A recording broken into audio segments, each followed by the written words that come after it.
중국이 유엔군의 38도선 진격을 경고한 것은 오래전 일이었습니다. 1950년 10월 9일 북경 방송에서 중국은 유엔군의 38선 돌파를 허용한 10.7 통한 결의는 위법이고 미군의 북한 진입은 중국에 대한 위협이며 중국은 이를 방관하지 않을 것이라 경고하였습니다.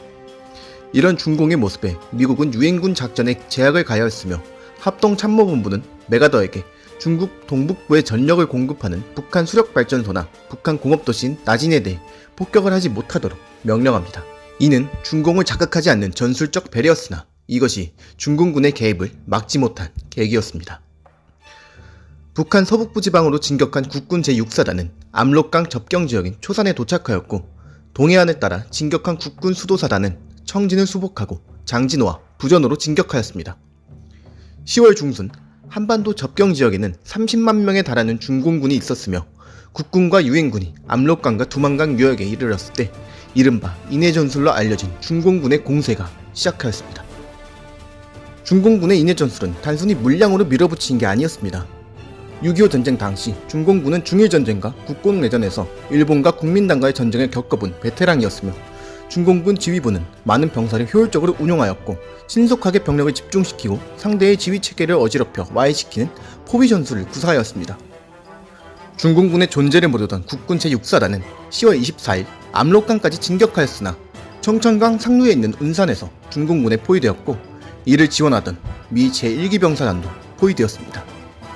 유엔군은 그제야 중공군이 참전한 사실을 확인하였으나 이미 때는 늦었고 그렇게 국군과 유엔군은 인천 상륙작전 이후 반격을 개시한 지 71일 만에 철수하게 됩니다. 30만에 달하는 중공군의 출현으로 국군과 유엔군은 방어태세를 갖출 겨를도 없이 빠르게 철수하였습니다. 서부전선의 미 제8군은 12월 4일 평양에서 철수하여 38선까지 후퇴하였으며 동부전선의 미 제10군단과 국군 제1군단은 중공군에게 퇴로를 차단당해 흥남으로 집결합니다. 당시 동부전선에 있던 미 제10군단과 국군 제1군단은 중공군에 의해 육로가 차단되어 해상으로 철수할 수밖에 없는 상황이었습니다. 피난민들은 전투를 피해 영하 27도의 추위 속에서 흥남으로 이동하였으며 원산에 주둔하던 미 제3사단도 퇴로가 막히면서 흥남으로 철수합니다. 이때 흥남에 집결한 병력은 10만 명이 넘었습니다. 1950년 12월 9일 메가더의 철수 명령이 하달되었고 곧 합동참모본부가 철수를 승인하면서 흥남 철수작전이 개시됩니다. 미 10군단과 국군 제1군단은 12월 11일부터 폭약과 차량을 비롯한 장비와 병력이 선박에 승선하기 시작하였으며 출항할 준비는 완료되었습니다. 이에 수많은 사람이 같이 내려가겠다며 흥남 부두에 모여들기 시작합니다. 그러나 미군은 시간이 지체되고 수송선이 넉넉하지 않으며 스파이가 침투될 수 있으므로 피난민의 승선을 반대합니다. 이에 국군 지휘관들은 피난민을 버리고 가느니 차라리 우리가 걸어서 후퇴하겠다며 격렬히 반발하였고 현봉학 박사와 국군 제1군단장 김백일 장군 등이 미 10군단 사령관 알몬드 장군을 끈질기게 설득한 끝에 마침내 피난민을 태우기로 동의하게 됩니다. 이러한 노력으로 10만 명에 이르는 피난민이 흥남부두에서 남으로 대피할 수 있었습니다. 피난민들의 승선이 허락되자 피난민들은 일사불란하게 승선하였고 각 수송선에는 정원의 10배가 넘는 5천여 명이 승선하게 됩니다. 피난민의 승선으로 폭약과 차량, 장비를 비롯한 560만 통의 군수물자가 흥남 부두에 남겨졌으며 중공군에게 이용되지 않도록 철수 직전에 폭파됩니다. 10만의 피난민을 태운 상선과 수송선은 부산항에 도착하지만 입항에 거부되고 남쪽의 거제도에 피난민들이 하선하게 됩니다. 12월 하순 38선에 다다른 북한군과 중공군은 12월 31일 38도선 돌파를 개시합니다. 국군과 유엔군은 저항하였으나 파죽지세로 밀고 내려오는 중공군을 막지 못하고 38도선 이남으로 후퇴하였으며 1951년 1월 4일 다시 수도 서울을 빼앗기고 맙니다. 북한군과 중공군은 몇 차례 내부 갈등을 겪은 후 3차 공세를 개시하며 38선을 돌파하였습니다. 사령관 펑더화이는 주력 부대를 의정부와 서울로, 보조 부대를 춘천 원주로 진격시켜 총공격을 가하였으며 이러한 중공군의 공세에 결국 유엔군은 1월 4일 서울을 포기하였고 평택 3차까지 철수합니다. 수원과 여주, 강릉까지 진격한 중공군은 막심한 전력 손실로 인해 공세 종말점에 도달함을 깨닫습니다. 이를 간파한 국군과 유엔군은 1951년 1월 25일 반격작전을 개시합니다.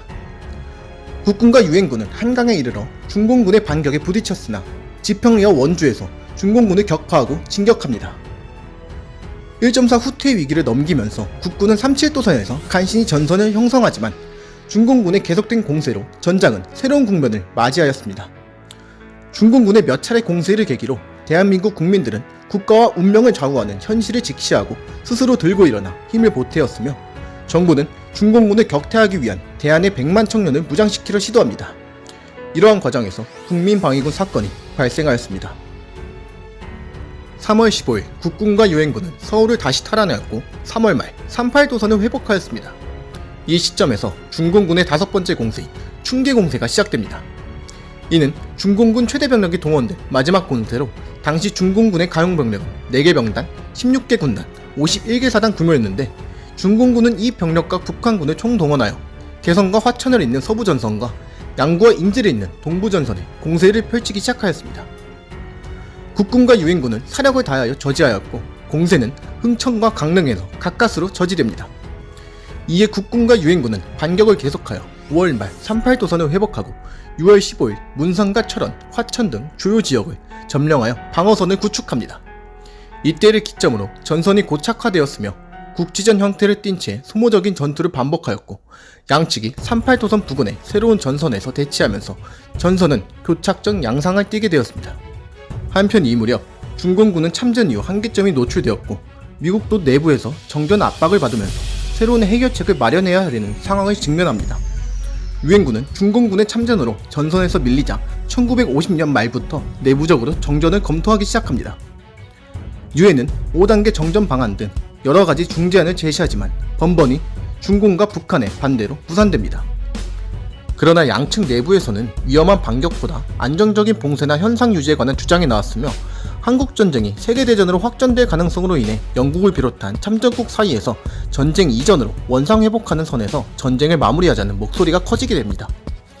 공산권에서도 전세가 유리하게 흘러가지 않자 6월 23일 소련은 유엔 대사 마리크르로 하여금 정전을 제의하였고 미국이 이를 받아들이면서 7월 8일 개성에서 정전회담 예비회담이 개최되었으며 1951년 10월 25일 판문점에서 유엔군과 중공군, 북한군 간 회담이 진행됩니다.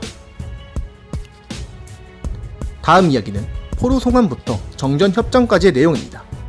대한민국을 잊게 한 수많은 순국 선열, 디스토리는 그들을 기억하며 다음 이야기로 찾아뵙겠습니다. 지금까지 디스토리였습니다.